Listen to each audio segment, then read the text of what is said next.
You know, when you're loading these up, you just want to make sure you only have one shell per tube. Sometimes you'll forget if you have it in there and put another one in. Don't do that. That's what not to do. You want to make sure it's like free in there. You don't want it getting stuck when it shoots out. Yeah, a lot of times people will just put these in the tube, and sometimes, especially with the ball-shaped shells, they'll get wedged and they don't hit the bottom. And then if it goes off and it's not on the bottom, it won't get the desired height that you need. And when you have a shell that breaks low, the sparks from the firework could light one of the shells, prematurely light one of the shells, and you don't want that. So, you know, if this thing touches the bottom, it's going to go to that full height, and you won't have to worry about it. You know, making sure your tubes are in good shape is also important. The plugs on the bottom, you want to make sure they're not loose. No debris in the tube either.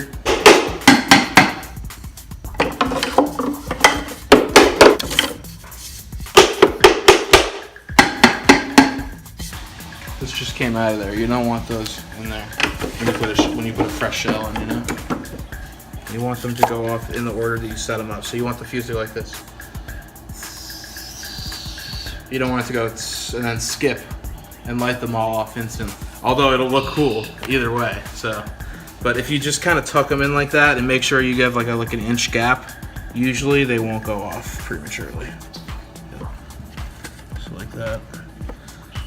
But this is really quick fuse, so that'll burn really fast. You don't need to worry about it as much.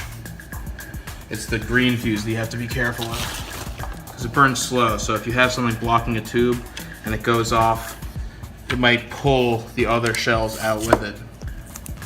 And again, you want to have them parallel like that so that they make a good connection. Don't worry about the duct tape, that just burns away. That looks pretty good. I'll do half of it with the pink fuse, 6 seconds per foot, and then I'll do the last 9 shots with the instant fuse so that we get like a 9-shot burst at the end. When you fuse them, you line the fuse up in the direction that the fuse is burning, so it starts here, and so you line it up this way. You don't want these going off indoors. They, you know, could do a lot of damage, so you don't want to have anybody smoking in the area. You want to make sure that you know there's no other types of sources of ignition. That being said, if you take certain precautions, it's really not that dangerous. These shells are all, you know, consumer fireworks that can be purchased from the store. There's nothing, but you can put on a professional looking show with all legal stuff if you know what you're doing. A little prep work. So if you see I'm following the way that it's going. You see that? Threading them on there. They call this fusing.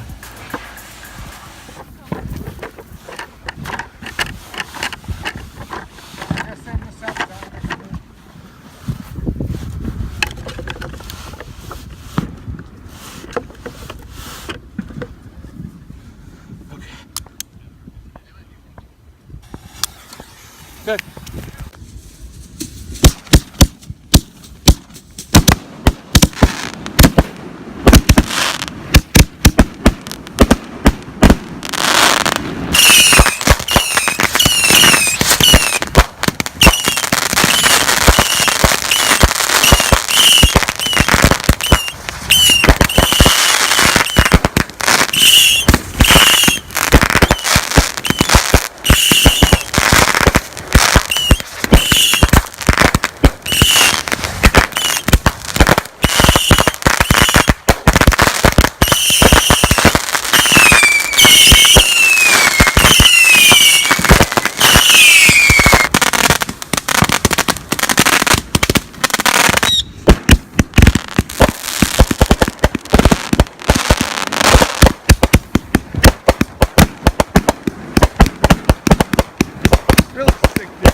Take that as a compliment.